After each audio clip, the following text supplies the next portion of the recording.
We've just learned more about a lobotomy corporation. Let's get into Ruina now, shall we? Let's expand our horizons even more with the world, the universe that Project Moon has created. A brief summary of Library of Ruina so you can play Limbus Company Part 1 as somebody who has recently just started playing Limbus Company. You know what? I think this might be a good one for us. Preemptive like.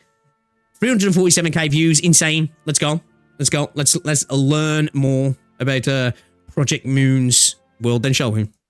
All right, I know what the title of the video says, but I'm greetings, dear guests. All right, I know what the title of the video says, but I'm no longer asking go play Library of Ruina. It's one of the best games I've ever played. It's not some billion-hour grind fest full of microtransactions and player spite. And while the community says the difficulty curve is vertical, it's not unfairly so if you spend some time figuring out some decent decks.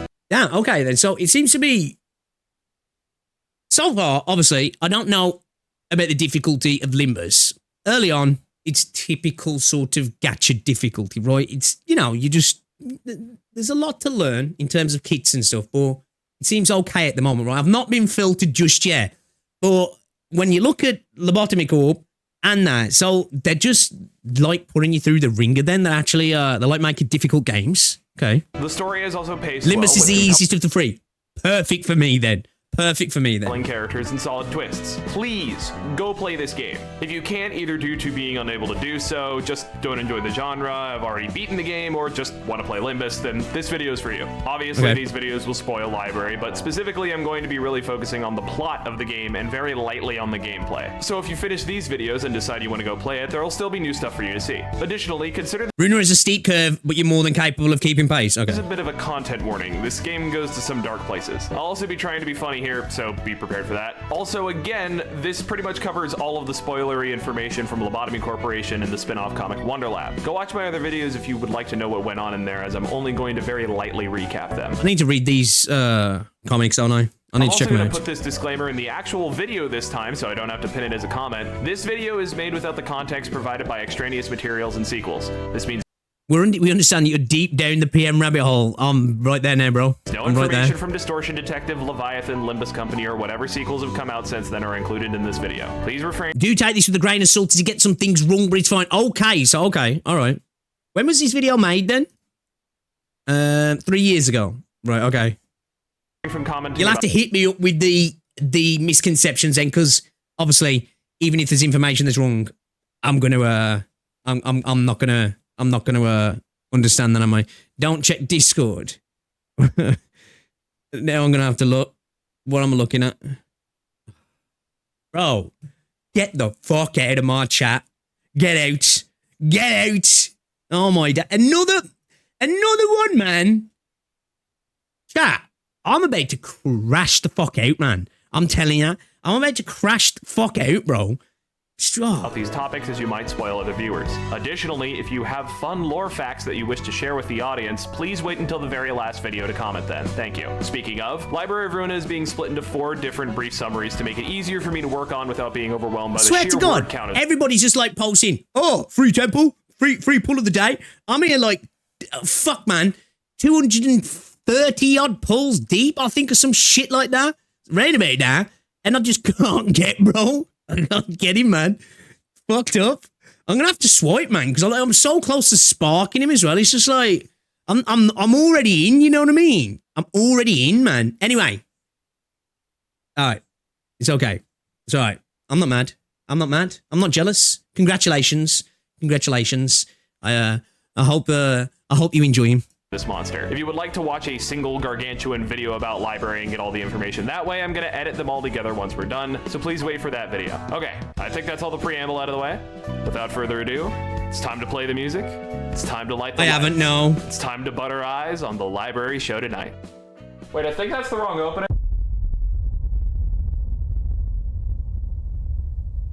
The abyss of time has swallowed me, or at least I wish it would. I have not been afforded the mercy of forgetfulness, for I am painfully aware of exactly how long I have dwelt in this You meant time, the abyss of time. 2,483 years, 182 days, 16 hours, 57 minutes, and 4 seconds. Or, from a human perspective, a little under 3 months. Yet, in all that time, I have yet to find the one thing that has been hidden from me. Perhaps that man included this as an additional cruel punishment, but I will not give in. I will find that damn sequel. I've read this series up to tangos with Tarrasques like 10 times now, yet no matter how hard I look in this, I can't find that damn conclusion. Looks like we're gonna have to draft up some invitations. Oh God, she wasn't lying. That feels like how a sleeper smells. Oh well, guess that's another agony to add to the pile. Where the hell am I now? Is anyone around? Who the fuck are you and how'd you get into my book club? Oh God, I was just trying to get a sandwich and found myself here. Please stop. How much did you hear? I didn't hear anything. I just got here. Please. What is this editing? Please. Oh wow, no more pain. And actually, wait, this Is this Angela? feels nice. First time that's happened in a while. Yeah, sorry about the whole dismemberment thing. I've just been alone for so long that any kind of external stimulation was kind of a shock. I gave you your limbs back as an apology and also cleaned up your internal organs a bit. Speaking of, who are you and how did you get here? Name's Roland, ma'am. I'm just your average grade 9 fixer and absolutely nothing else. I was going for a nice walk in the dank slum I live in, trying to get to my local sandwich shop with as few fatalities as possible, when all of a sudden I popped up here. Also, what? Just in general. Fair enough. You're currently in my library, of which I am the head librarian. My name is Angela, Team Edward Ravenclaw District 12. I don't know what a fixer is, but I take it you're kind of down on your luck recently?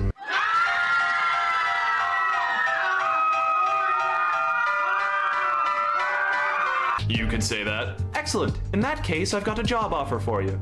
See, I'm trying to get my hands on a specific book, and in order to do so, I need to send some invites out to get people to join my book club. Oh, that sounds nice. What are you reading? Them, mostly. When they get here, if you accept the job, you'll fight them to the death. If they die, they become a book. If I get enough books, I can finally get the sequel that I've been waiting. I was just about to say, has she become like super chill now? Is she like super chill? Has she managed to cast off a past, potentially?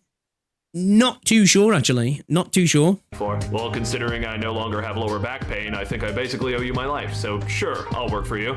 Excellent. We're open for business then.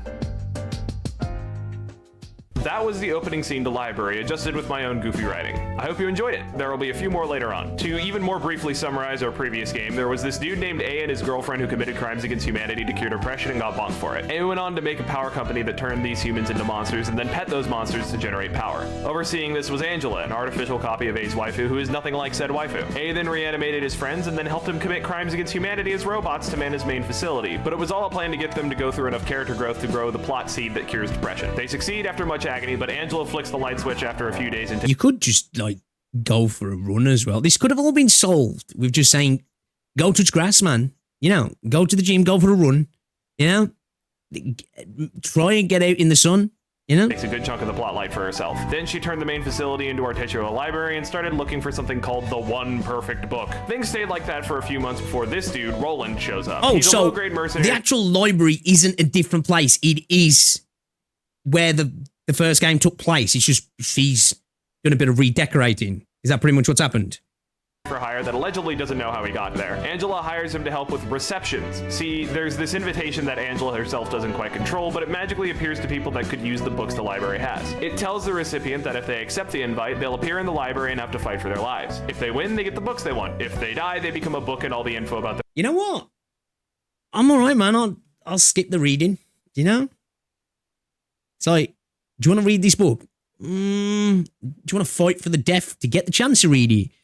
No, I'm all right, actually. I think I'll skip that one. Their lives gets added to the library. Roland's job is to be the head librarian of the floor of general works. Now, stepping back for a moment, the content that we cover in this part is largely expository. It's a lot of world building stuff, setting up the bare bones basics for the rest of the game to play off of. There's a decent amount of thought put into exactly how this goes. This is what we're here for. I'm gonna follow the pacing of it, but just be ready for not a lot of characters to stick around for very long. We begin with the humble rat. These guys are the bottom rung of the city, the lowest of the low. Homeless, penniless, maidenless, these guys have nothing. Well, nothing except the ability to root around in corpses and sell the organs for cash. Yeah, imagine your city, but the homeless universally murder people, not just for their cash, but also for organ harvesting as well. It only gets worse from here. Anyway, these three— Again, man, I say there's a lot of things you could compare the city to Birmingham. Yeah, gotta be honest. Gotta be honest. through a mutilated weird The library's built on the ruins of Elcorp, Elcorp, right, okay. Stray dogs. Unfortunately, because the body seems to have been tampered with in some way, they can't sell the organs, so they're in a bad spot. However, they find the library's invitation inside the body, see that it offers something called books, which sounds valuable, and go on in. Spoiler alert, canonically the library never loses a fight, so when I say, and then they go in, you can go ahead and add, and dies right after. Anyway, our second invitation goes out to a group called Yun's Office. They're an office of fixers, and I'll quickly elaborate on what those are. Remember how I said that Roland is a mercenary for hire? Yeah, that's a fixer. They're not entirely mercenaries though. They're officially sponsored by the Hana Association, one of the most powerful organizations in the city, meaning all fixer offices are sanctioned by the government. They do a huge variety of things, some of which we'll see later on, but they're mostly problem solvers. Unfortunately, this is the city, and that means problems range from rats killing and gutting random people to more esoteric problems that we'll get into later. For now, just know that these people are armed and dangerous, while the higher ranked ones are. Damn, that's a big ass sword. To every fixer from 9 to 1. The lower the number, the scarier they are. Our invitation finds a group of the books are usually exactly what you need. Like, they'll tempt you with a book of the next... Oh, 100 winning lottery. Okay. All right. Okay, yeah. Might tempt me then, actually, you know. More accurate Britain, right? To rescue a cat. One of them, a boy named Finn that can't be more than a young teenager, is smart enough to report the invitation to his home office, while the others accept and die. Yun, the owner, senses that the library might be a more dangerous threat than his office normally deals with and asks for assistance, but he needs to scout it out to make sure it's worth the cash. So he sends Finn in to scout and die. After Finn bites the dust, we get introduced to a curious system in the library. As you complete invitations and get access to more books, the floors of the library start to open up a bit more. Each floor houses a number of abnormalities. Those previously mentioned. Oh, is that what... So when the light was beaming out, she gathered all that knowledge. She was what? Like, this become like a physical manifestation of all that knowledge. Oh, okay. Okay, that makes sense now. All right, I'm getting it. Humans turned monsters from the last game. They're chilling out in a book with their perfect containment environment, but as the floors expand, librarians can enter these abnormality books to throw hands with these dangerous foes. If the librarians win, a new librarian is awoken on that floor, allowing for more help during receptions, and that Abno lends its power to the floor in the form of buff cards. Now, we're not going to talk about this section of library that much, so we'll go ahead and let the comments deliver insightful fun facts about the various floors and their abnormalities. More than that, these sections tend to have cutscenes between a character and the head librarian of the floor, which will be our main focus. For now, this cutscene is basically just an The only thing she doesn't yet know is how to become... I was about to ask that. I was like, I was wondering, is she human here? Okay, I guess that. If you get cancer, you might get an invitation to get a book on how to cure cancer. Okay, that makes a lot more sense now to tempt people in, right? That would be worth the risk, wouldn't it? Explanation of how this whole system works. Roland faces off against a spooky abnormality called Bloodbath, which is themed around a tub of blood that pulls people in. We'll talk more about this foreshadowing later. For now, Yun's office shows up in Is that potentially connected to what happened in Lobotomy Corp?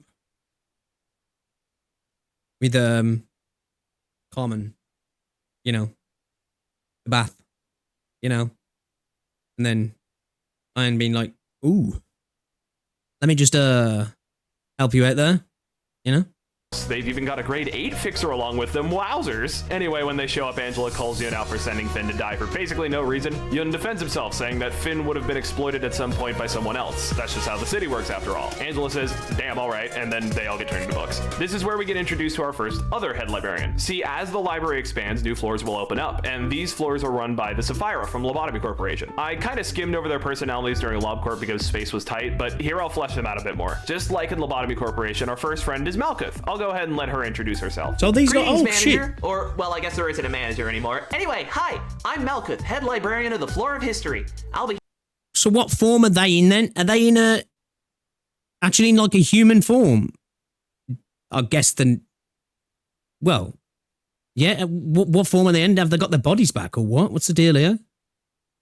Here to help you out with anything you might need. Also, I've got beef with Angela because she's a heinous bitch who ruined all of our dreams, but there's work to be done, so we'll get to that later. See ya. Okay, our next reception is with the They got new Brotherhood flesh of sacks. Iron. These poor saps are a bunch of idiots who decided to trade in their shitty, fleshy human bodies for robo bodies. On one hand, this means they get a ton of upfront cash by selling their organs, and they don't have to worry about food. On the other, they're actually much weaker than before. This brings up a curious discussion about AI in the city. See, the head, the big scary organization that controls everything in the city, hates AI. AI. There's a law that says all non-human artificial intelligence will be banned from the city and thrown into the outskirts, the no man's land full of terrifying monsters outside the city. However, that's only non-human AI. Brains in jars on top of robot bodies or anything that is human at its core is completely fine. So while there are robots and mechanical people around in the city, they're still humans at their most base level. Okay. The Brotherhood is also a syndicate, one of the other major powers in the city. Syndicates are criminal organizations that exist outside. They have bodies, but they're not human bodies. Okay, so are they android or just like synthetic or something?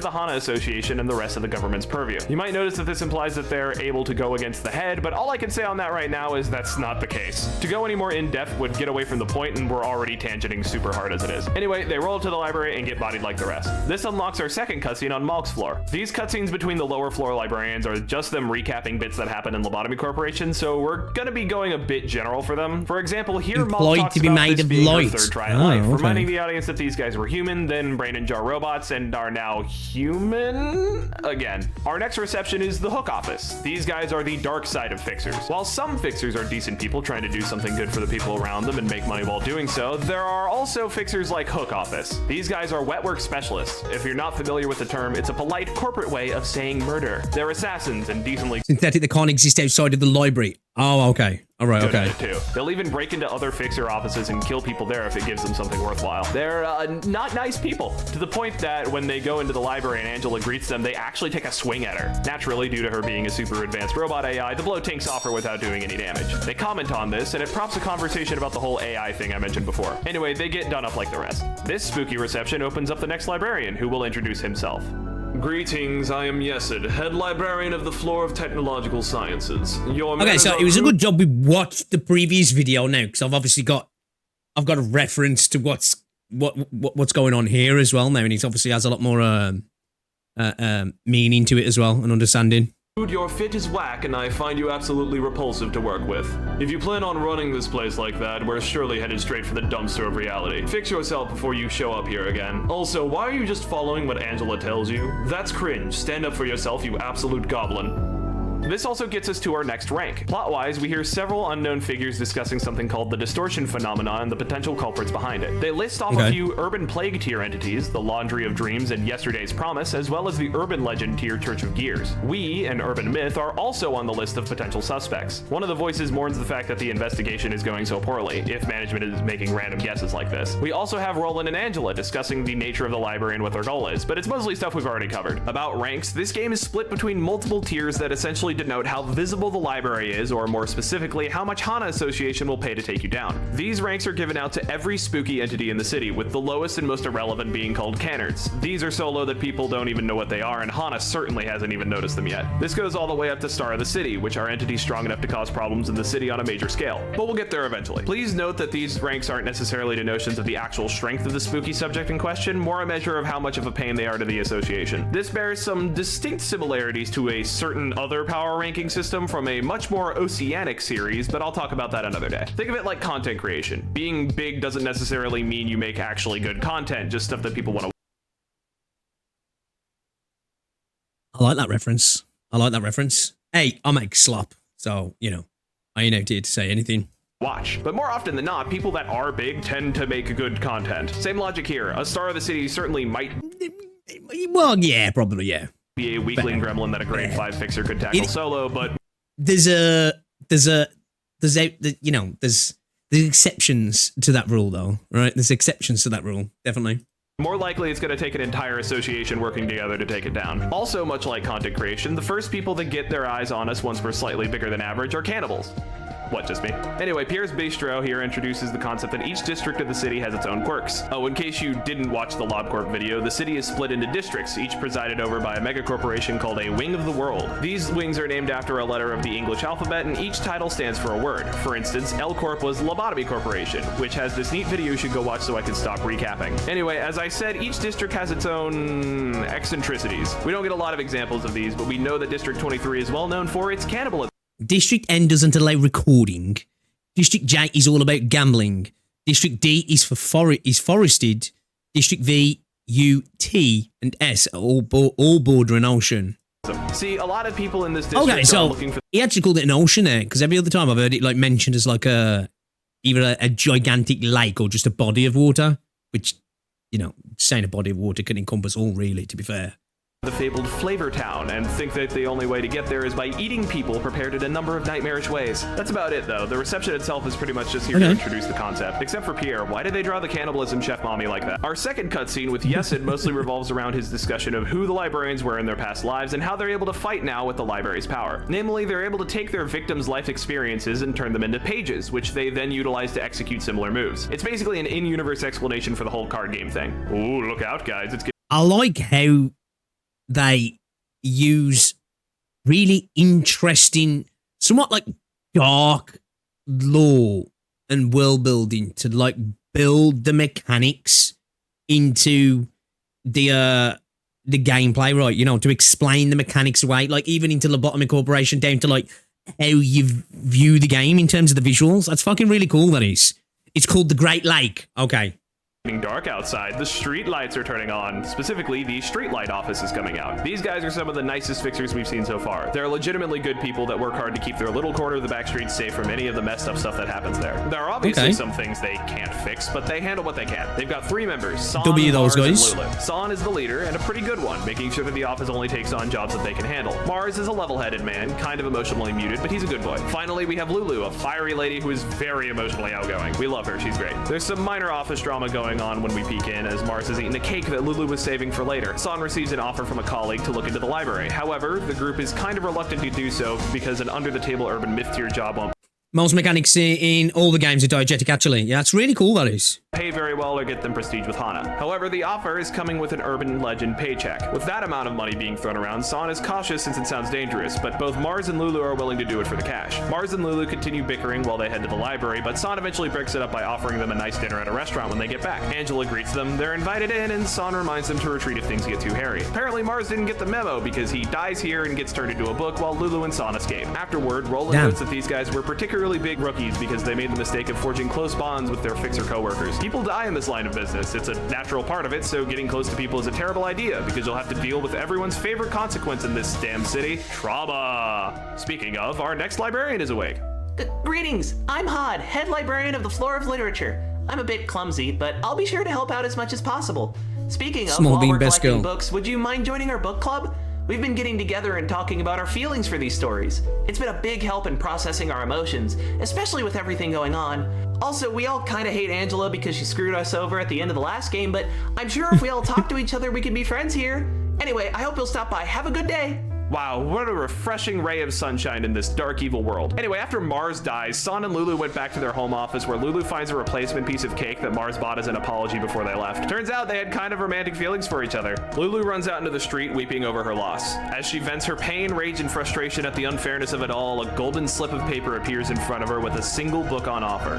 The Book of Mars. Deep in the pit of Lulu's core, a single spark ignites. Okay. I'm seeing what you're saying now when it comes to the books being the thing you most maybe desire or need or want, like. She calls in every favor she has to everyone she knows. She assembles an office's worth of the most skilled fixers she can find and steps into the library to take her vengeance on the entity that stole everything from her.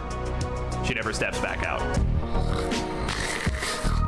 Oh, hey, nice to meet you, man. I'm Netsock, head librarian of the Floor of Art. My job is mostly to... Whoa, man, I'm coming down. Give me a second.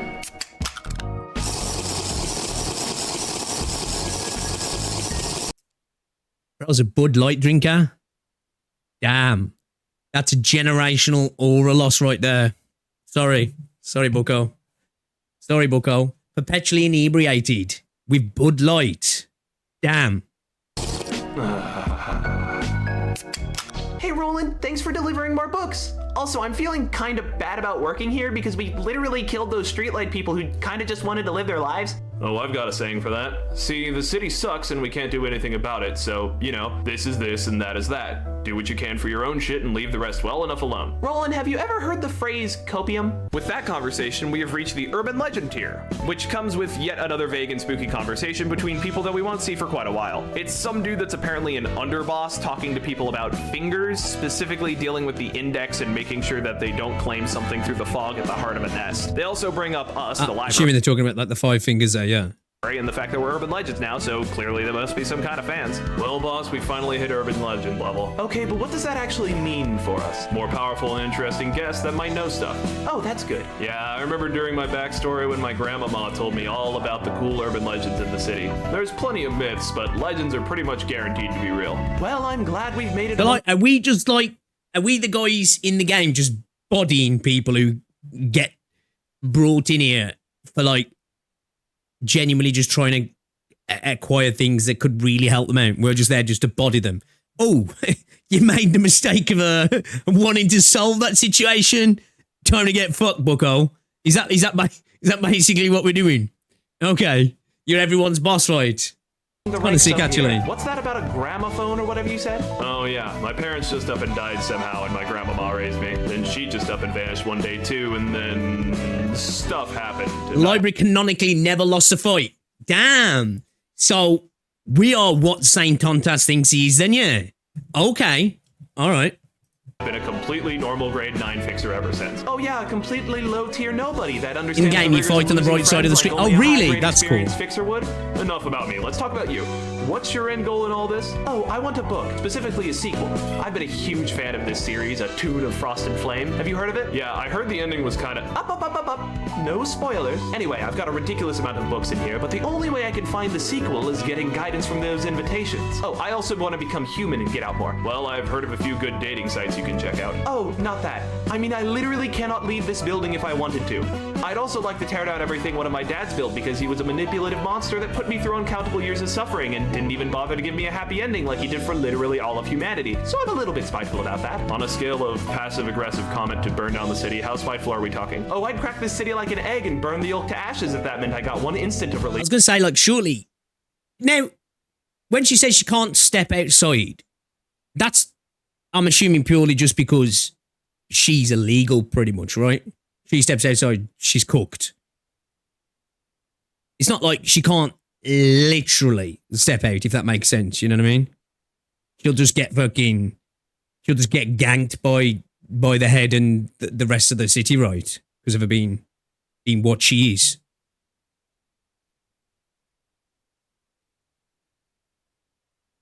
No, she literally physically can't leave. But what happens to her if she physically leaves then?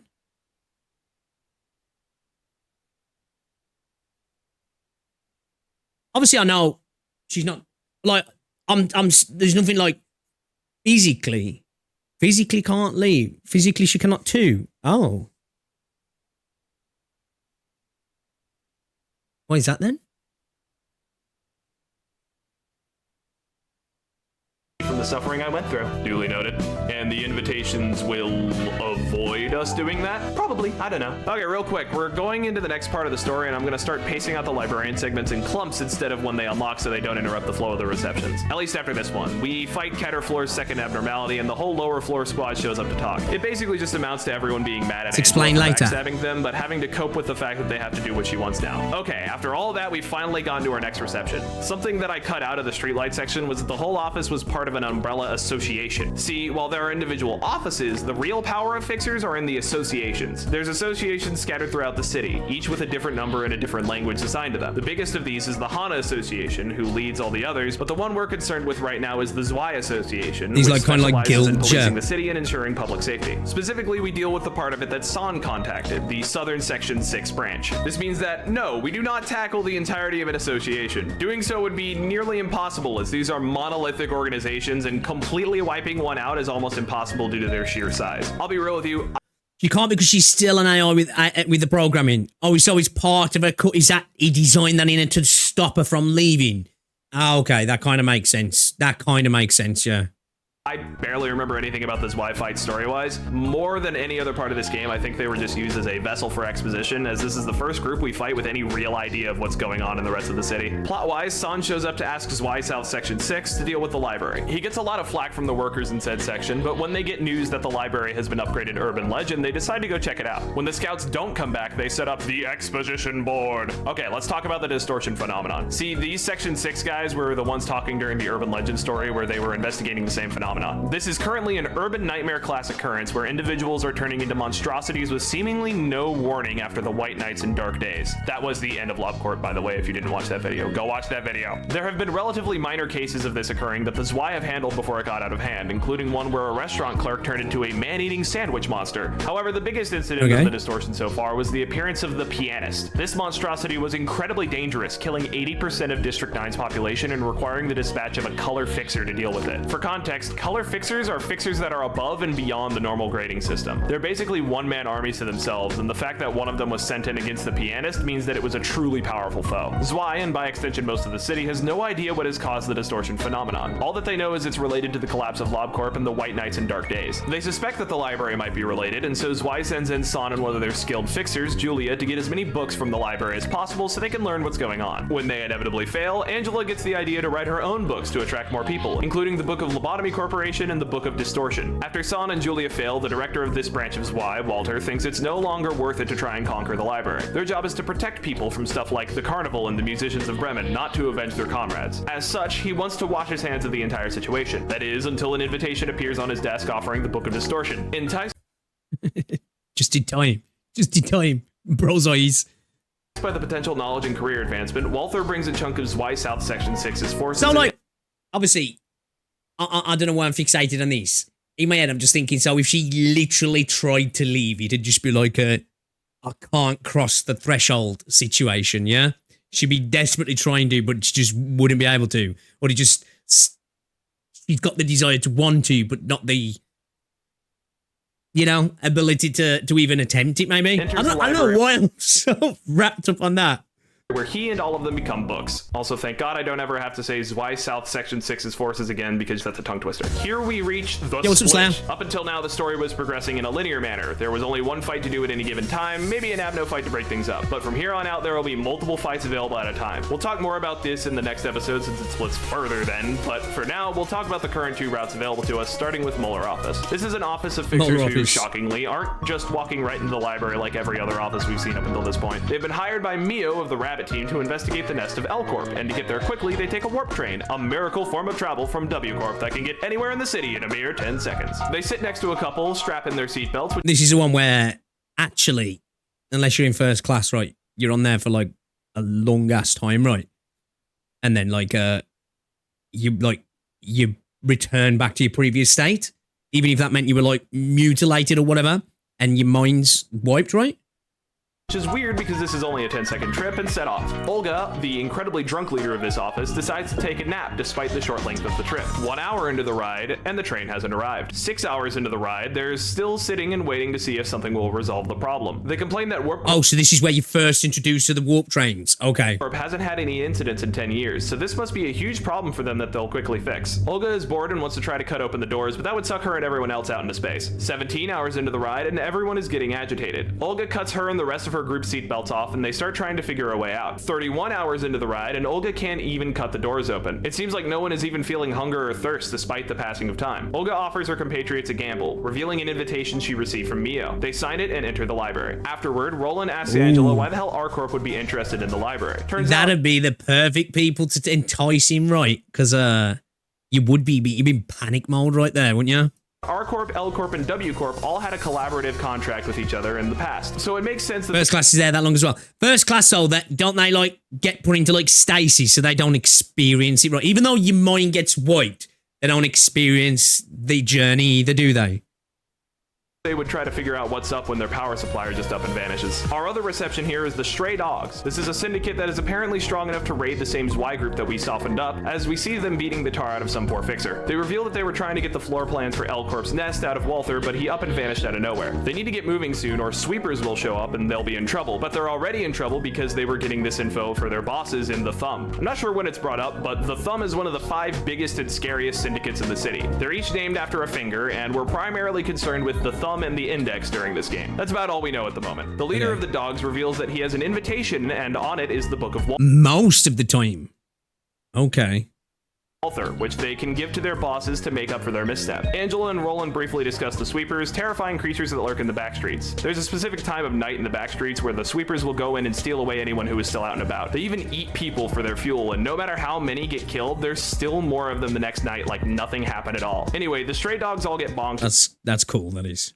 But at least they give us the almighty brawl card. All right, quick librarian wrap up. Netsock and Roland get drunk and have a chat about their lives, with Netsock bringing up how he hates having to kill the guests in the library. The third stories of each of the librarian meetings are flashbacks to what happened at the end of Lobotomy Corporation, specifically what happened after the true ending. Basically, to sum it up, the Sapphira all rebelled against Angela wanting to take the light and ruin all their hard work, all except Bina, who sided with Angela for the sake of mostly seeing what happens. She and Geb throw hands again, but she can't stand up to all the Sapphira at once, so Angela unleashes all of the abnormalities that were being stored. The Sapphira gather together to deal with this immediate threat. Eventually, Angela makes a compromise with them. She'll let the light escape into the city for 4 days, and then keep 3 days worth for herself. This way, the light still spreads to the city, and all their sacrifices meant something, but Angela gets part of it to do with what she wishes. Thus, library starts. Each librarian also talks about different subjects during these flashbacks. Okay.